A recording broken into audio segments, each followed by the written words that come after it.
Hello everyone, welcome back to Bhagwat Katha. So पिछले बार हम लोगों ने कवर किया कि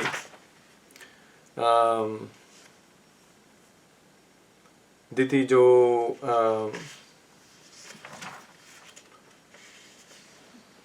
कश्यप जी की वाइफ रहती हैं, वो किस तरह से प्रेग्नेंट होती हैं और किस तरह से जब वो प्रेग्नेंट होती हैं तो उनके विचार ठीक नहीं होते हैं और किस तरह से उनके घर में जो शिशु का जन्म होने वाला है वो किस तरह से अमंगलकारी होगा और उसी के चलते किस तरह से वो अपने गर्भ को डिलीवर नहीं करती हैं 100 सालों तक, और जिसके कारण काफ़ी प्रॉब्लम्स होती हैं, जैसे कि सूर्य का तेज चला जाता है और देवताओं का तेज चला जाता है। तो इसके लिए देवता सब लोग ब्रह्मा जी के पास जाते हैं।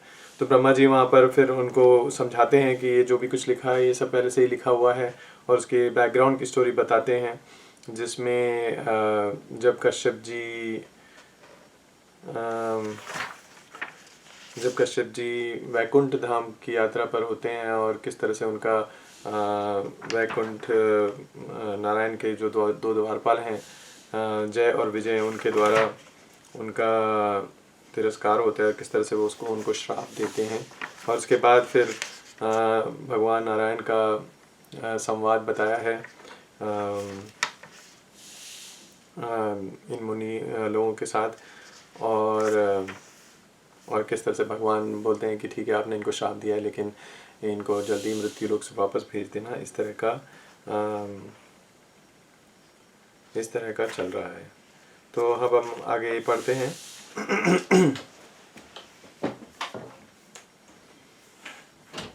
बंद करो। ठीक है, बंद करो।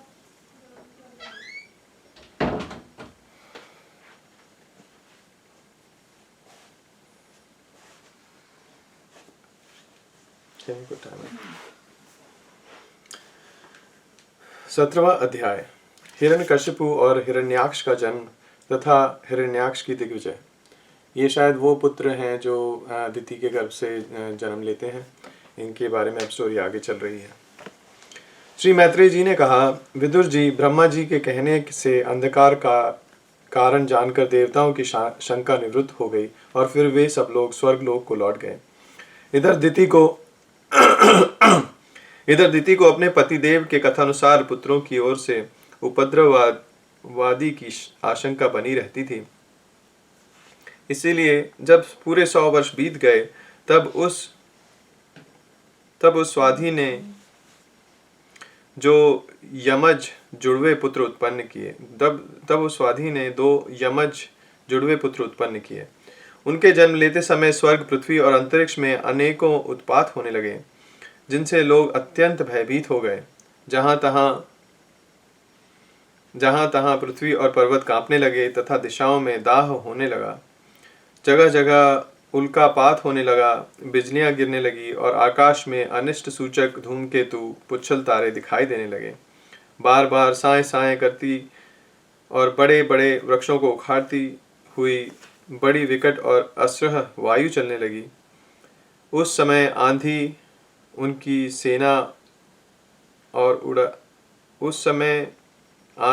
उसकी सेना और उड़ती हुई धूल ध्वजा के समान जान पड़ती थी। बिजली जोर जोर से चमक कर मानो खिलखिला रही थी। घटनाओं ने ऐसा सघन रूप धारण किया कि सूर्य, चंद्र आदि ग्रहों के लुप्त हो जाने से आकाश में गहरा अंधेरा छा गया।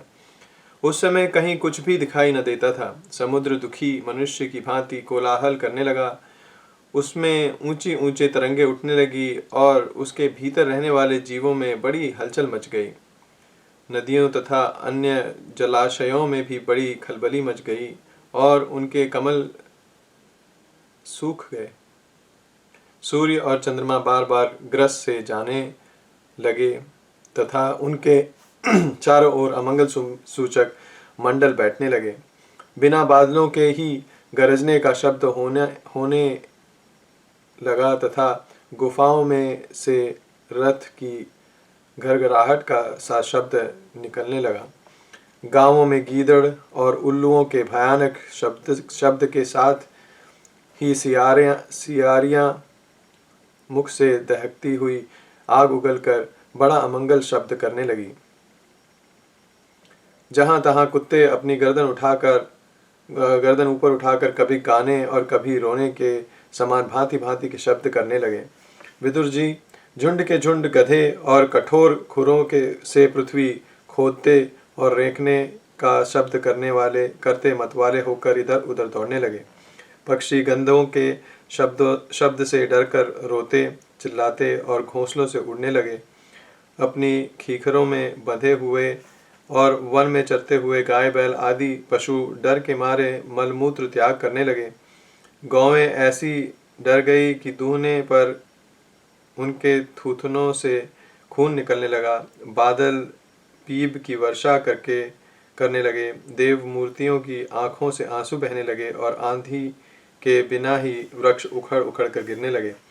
शनि राहु आदि क्रूर ग्रह प्रबल होकर चंद्र बृहस्पति आदि सौम्य ग्रहों तथा बहुत से नक्षत्रों को लांघ कर विकृत गति से चलने लगे तथा आपस में युद्ध करने लगे। ऐसे ही और भी अनेकों भयंकर उत्पात देखकर सनकादि के सिवा और सब जीव भयभीत हो गए तथा उन उत्पातों का मर्म न जानने के कारण उन्होंने यही समझा कि अब संसार का प्रलय होने वाला है। वे दोनों आदि दैत्य जन्म के अनंतर शीघ्र ही अपने फौलाद के समान कठोर शरीरों से बढ़कर महान पर्वतों के सदृश हो गए तथा उनका पूर्व पराक्रम भी प्रकट हो गया। वे इतने ऊंचे थे और उनके सुवर्णमय मुकुटों का अग्रभाग स्वर्ण को स्पर्श करता था और उनके विशाल शरीरों से सारी दिशाएं आच्छादित हो जाती थी। उनकी भुजाओं में सोने के बाजूबंद चमचमा रहे थे। पृथ्वी पर जो वे एक एक कदम रखते थे उससे भूकंप होने लगता था और जब वे खड़े होते थे तब उनकी जगमगाती हुई चमकीली करधनी से सुशोभित कमर अपने प्रकाश से सूर्य को भी मात करती थी। वे दोनों यमज थे। प्रजापति कश्यप ने उनका नामांकरण किया। उनमें से जो उनके वीर्य से दिति के गर्भ में पहले स्थापित हुआ था उसका नाम हिरण्यकश्यपु रखा और जो दिति के उदर से पहले निकला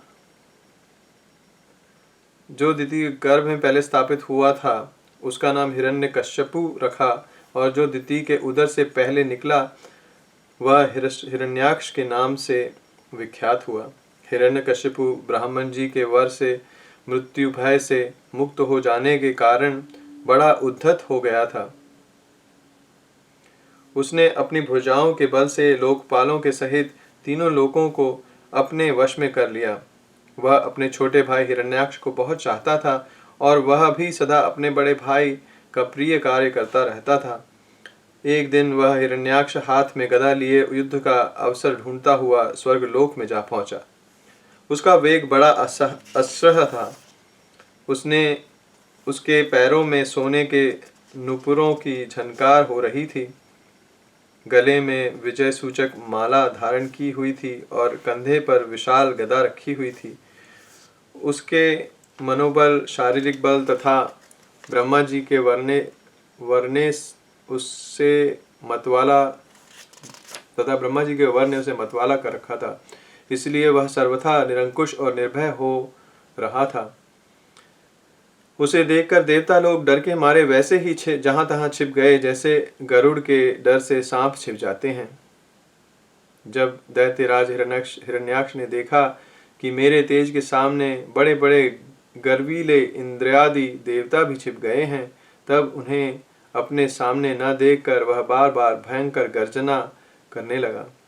फिर वह महाबली दैत्य वहां से लौटकर जल क्रीड़ा करने के लिए मतवाले हाथी के समान गहरे समुद्र में घुस गया, जिसमें लहरों की बड़ी भयंकर गर्जना हो रही थी। ज्यों ही उसने समुद्र में पैर रखा कि डर के मारे वरुण के सैनिक जलचर जीव हकबका गए और किसी प्रकार की छेड़छाड़ न करने पर भी वे उसकी धाक से ही घबराकर बहुत दूर भाग गए।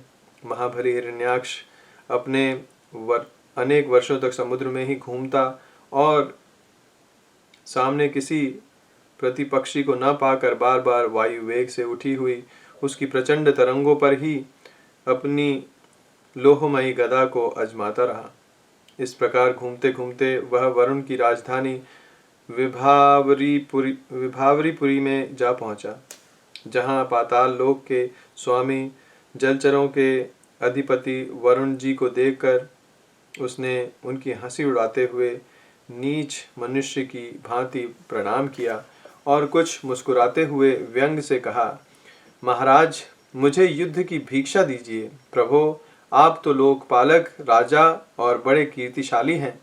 जो लोग अपने को बांका वीर समझते थे, उनके वीर्यमर्द को भी आप चूर्ण कर चुके हैं और पहले एक बार आपने संसार के समस्त दैत्य दानवों को जीतकर राजसू यज्ञ भी किया था। उस मदोन्मत्त शत्रु के इस प्रकार बहुत उपहास करने से भगवान वरुण को क्रोध तो बहुत आया, किंतु अपने बुद्धि बल से वे उसे भी पी गए और बदले में उससे कहने लगे, भाई, हमें तो अब युद्ध का कोई चाव नहीं रह गया है। भगवान पुराण पुरुष के सिवा हमें और कोई ऐसा नहीं दिखता जो तुम जैसे रणकुशल वीर को युद्ध में संतुष्ट कर सके। दैत्यराज, तुम उन्हीं के पास जाओ, वे ही तुम्हारी कामना पूरी करेंगे। तुम जैसे वीर उन्हीं का गुणगान किया करते हैं। वे बड़े बड़े वीर हैं। उनके पास पहुंचते ही तुम्हारी सारी शेखी पूरी हो जाएगी और तुम कुत्तों से घिरकर वीर्यशय्या पर शयन करोगे। वे तुम जैसे दुष्टों को मारने और सत्पुरुषों पर कृपा करने के लिए अनेक प्रकार के रूप धारण किया करते हैं। 18वां अध्याय, हिरण्याक्ष के साथ वराह भगवान का युद्ध। अच्छा, तो यहाँ पर शायद 2 हफ्ते पहले वो सीन आया था जिसके अंदर वराह अवतार के बारे में बताया गया था, जिसमें भगवान वराह अवतार लेकर पृथ्वी को जो जल में डूबी हुई होती है उससे निकालते हैं। और उसमें एक लाइन आई थी कि हिरण्याक्ष भगवान के उस काम में बाधा करता है तो वो उनको क्षण भर में नष्ट कर देते हैं, भगवान उनको क्षण भर में नष्ट कर देते हैं। आई थिंक यहाँ पर उसका डिटेल आएगा। तो हिरण्याक्ष के साथ वराह भगवान का युद्ध। श्री मैत्रेय जी ने कहा, तात वरुण जी की यह बात सुनकर वह मदोन्मत्त दैत्य बड़ा प्रसन्न हुआ। उसने उनके इस कथन पर कि तू उनके हाथ से मारा जाएगा कुछ भी ध्यान नहीं दिया और चट नारद जी से श्री हरि का पता लगाकर रसातल में पहुंच गया। वहां उसने विश्व विजयी वराह भगवान को अपने दाढ़ों की नोक पर पृथ्वी को ऊपर की ओर ले जाते हुए देखा। वे अपने लाल लाल चमकीले नेत्रों से उसके तेज को हर लेते थे और उन्हें देखकर वह खिलखिलाकर हंस पड़ा और बोला, अरे, यह जंगली पशु यहाँ जल में कहाँ से आ गया? फिर वराह जी से कहा, अरे ना समझ, इधर आ, इस पृथ्वी को छोड़ दे। इसे विश्व विधाता ब्रह्मा जी ने हम रसातल वासियों के हवाले कर दिया है। रे सुकर रूपधारी सुराधम, मेरे देखते देखते तू इसे लेकर कुशल पूर्वक नहीं जा सकता। तू माया से लुक छिप कर ही दैत्यों को जीत लेता और मार डालता है। क्या इसी से हमारे शत्रुओं ने हमारा नाश करने के लिए तुझे पाला है? मूढ़, तेरा बल तो योग माया ही है और कोई पुरुषार्थ तुझमें थोड़े ही है। आज तुझे समाप्त कर मैं अपने बंधुओं का शोक दूर करूंगा। जब मेरे हाथ से छुटी हुई गदा के प्रहार से सिर फट कर जाने के कारण तू मर जाएगा, तब तेरी आराधना करने वाले जो देवता और ऋषि हैं, वे सब भी जड़ कटे हुए वृक्ष की भांति स्वयं ही नष्ट हो जाएंगे।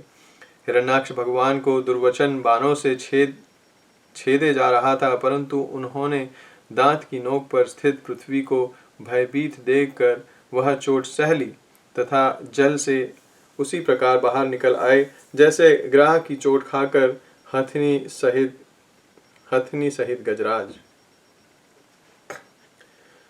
जब उसकी चुनौती का कोई उत्तर न देकर वे जल से बाहर आने लगे तब ग्राह जैसे गज का पीछा करता है उसी प्रकार पीले केश और तीखे दांत वाले उस दैत्य ने उनका पीछा किया तथा वज्र के समान कड़क कर वह कहने लगा, तुझे भागने में लज्जा नहीं आती? सच है, असत पुरुषों के लिए कौन सा काम न करने योग्य है। भगवान ने पृथ्वी को ले जाकर जल के ऊपर व्यवहार योग्य स्थान में स्थित कर दिया और उसमें अपना आधार शक्ति का संचार किया। उस समय हिरण्याक्ष के सामने ही ब्रह्मा जी ने उनकी स्तुति की और देवताओं ने फूल बरसाए। तब श्री हरि ने बड़ी भारी गदा लिए अपने पीछे आ रहे हिरण्याक्ष से, जो सोने के आभूषण और अद्भुत कवच धारण किए था तथा अपनी कटु वाक्यों से उन्हें निरंतर मर्माहत कर रहा था, अत्यंत क्रोधपूर्वक हंसते हुए कहा। श्री भगवान ने कहा, अरे सचमुच ही हम जंगली जीव हैं जो तुझ जैसे ग्राम सिंहों कुत्तों को ढूंढते फिरते हैं। दुष्ट वीर पुरुष तुझ जैसे मृत्यु पाशों में बंधे हुए अभागे जीवों का आत्मशलाघा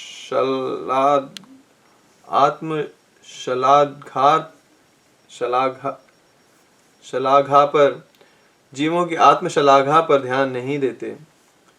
हम रसातल वासियों की धरोहर चुराकर और लज्जा तो छोड़कर तेरी गदा के भय से यहाँ भाग आए हैं। हम में ऐसी सामर्थ्य ही कहाँ कि तेरे जैसे अद्वितीय वीर के सामने युद्ध में ठहर सके। फिर भी हम जैसे तैसे तेरे सामने खड़े हैं। तुझ जैसे बलवान से वैर बांधकर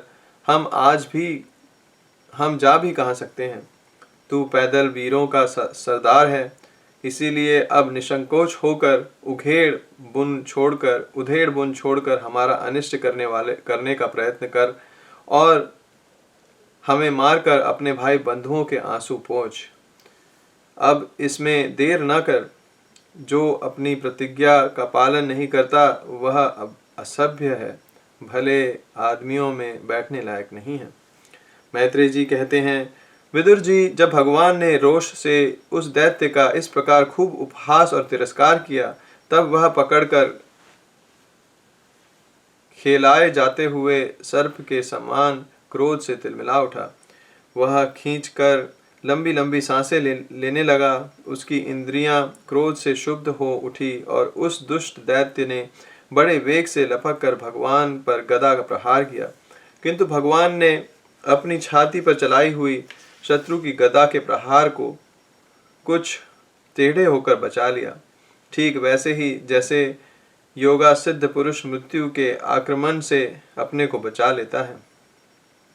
फिर जब वह क्रोध से होंठ चबाता अपनी गदा लेकर बार बार घुमाने लगा तब श्रीहरि कुपित होकर बड़े वेग से उसकी ओर झपटे।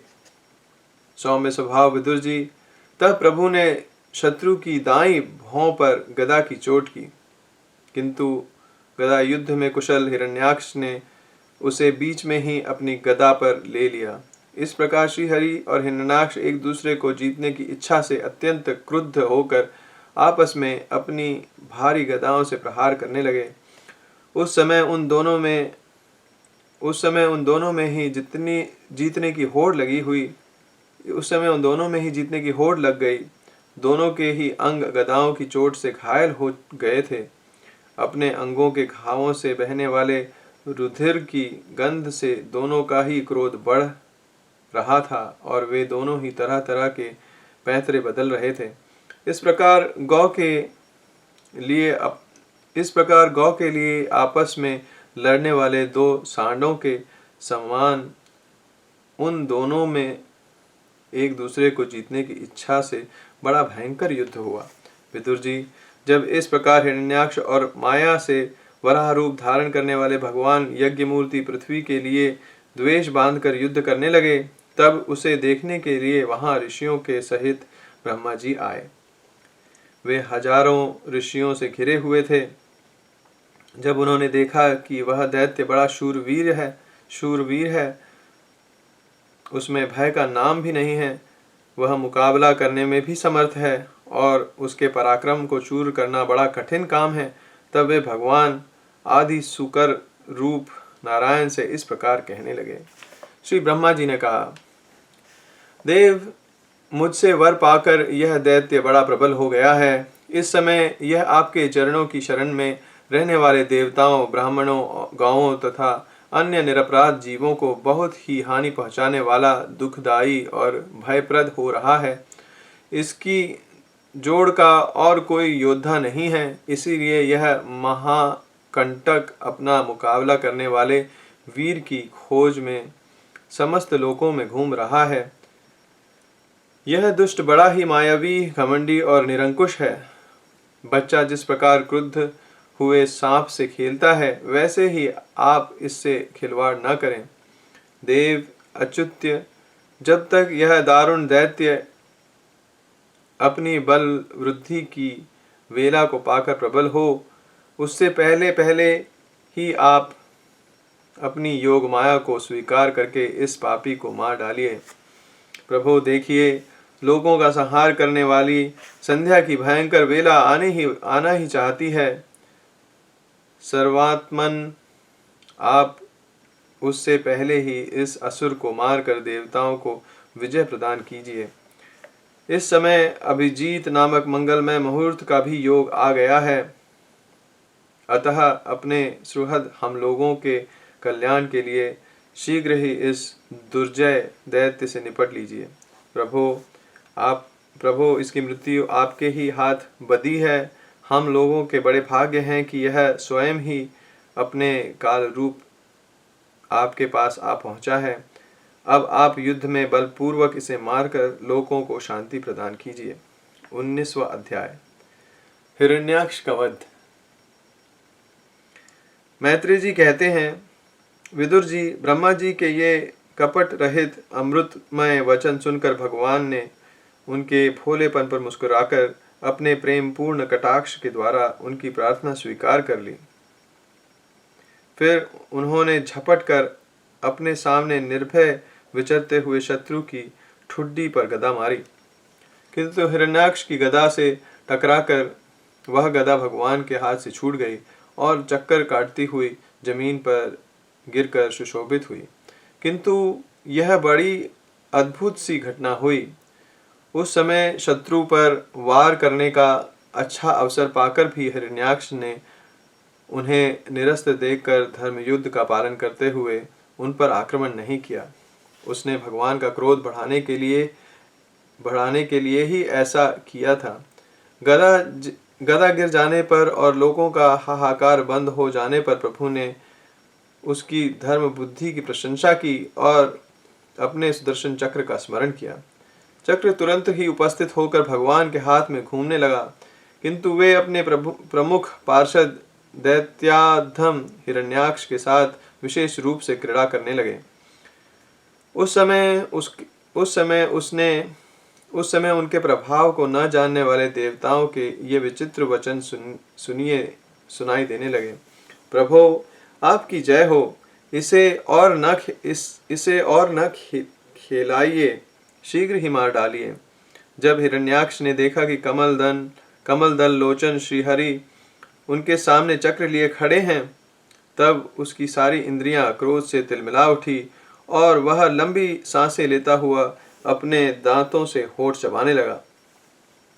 उस समय वह तीखी दाढ़ों वाला दैत्य अपने नेत्र से इस प्रकार उनकी ओर घूरने लगा, मानो वह भगवान को भस्म ही कर देगा। उसने उछलकर ले, अब तू नहीं बच सकता, इस प्रकार ललकारते हुए श्री हरि पर गदा से प्रहार किया।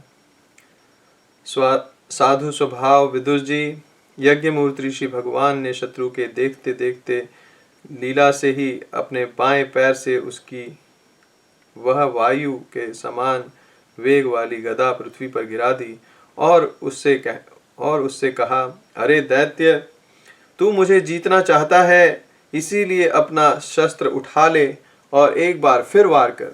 भगवान के इस प्रकार कहने पर उसने फिर गदा चलाई और बड़ी भीषण गर्जना करने लगा। गदा को अपनी ओर आते देख भगवान ने जहां खड़े थे वहीं से उसे आते ही अनायास इस प्रकार पकड़ लिया जैसे गरुड़ सांप को पकड़ लेते हैं। अपने उद्यम को इस प्रकार व्यर्थ हुआ देख उस महादैत्य का घमंड ठंडा पड़ गया और उसका तेज नष्ट हो गया। अब की बार भगवान के देने पर उसने उस गदा को लेना न चाहा, किंतु इस प्रकार कोई ब्राह्मण के ऊपर निष्फल अभिचार मारण आदि प्रयोग करे, मूठ आदि चलाए, वैसे ही उसने श्री यज्ञ पुरुष पर प्रहार करने के लिए एक प्रज्वलित अग्नि के समान लपलपाता हुआ त्रिशूल लिया। महाबली हिरण्याक्ष का अत्यंत वेग से छोड़ा हुआ वह तेजस्वी त्रिशूल आकाश में बड़ी तेजी से चमकने लगा। तब भगवान ने उसे अपनी तीखी धार वाले चक्र से इस प्रकार काट डाला जैसे इंद्र ने गरुड़ जी के छोड़े हुए तेजस्वी पंख को काट डाला था। यहाँ पर एक टिप्पणी है, एक बार गरुड़ जी अपनी माता विनीता को सर्पों की माता क्रदु के दासीपन से मुक्त कराने के लिए देवताओं के पास से अमृत छीन लाए थे। तब इंद्र ने उनके ऊपर अपना वज्र छोड़ा।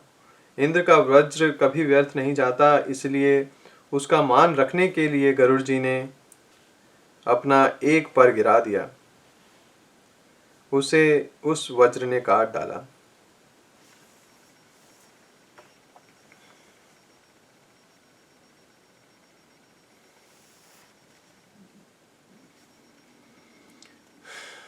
तब भगवान ने उसे अपनी तीखी धार वाले चक्र से इस प्रकार काट डाला जैसे इंद्र ने गरुड़ जी के छोड़े हुए तेजस्वी पंख को काट डाला था।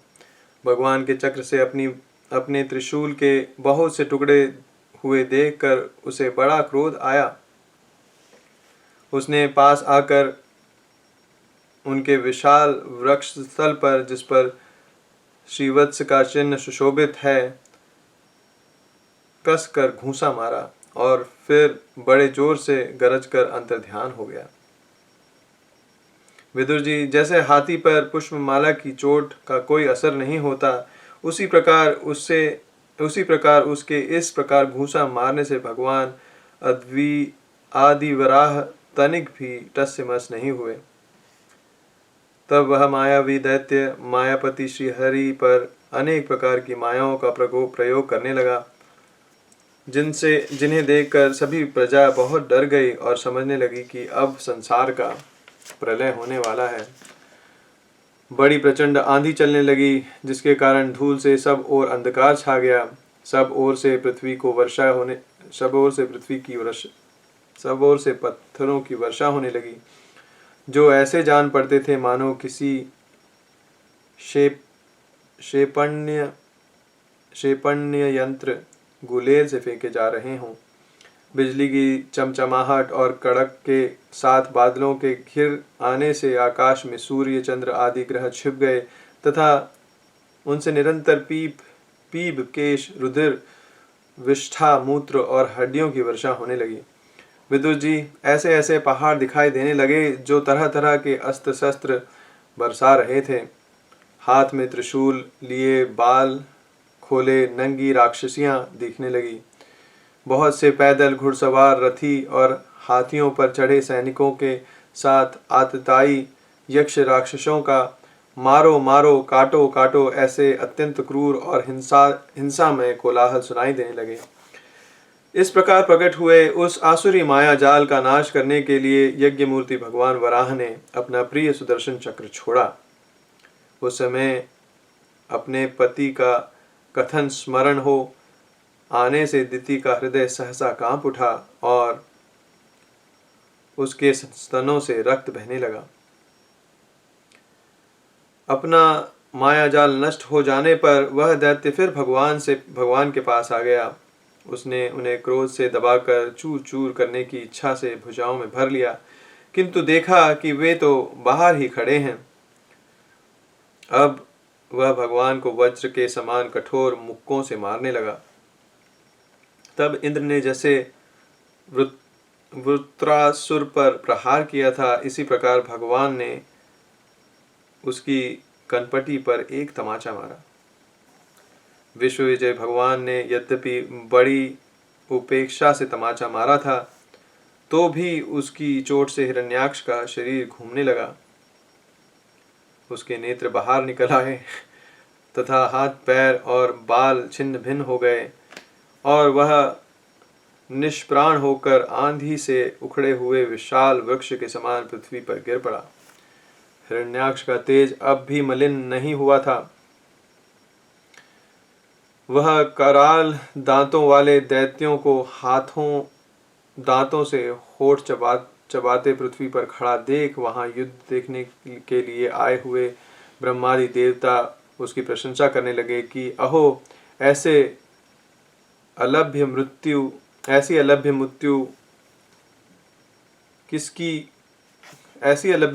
मृत्यु किसको मिल सकती है।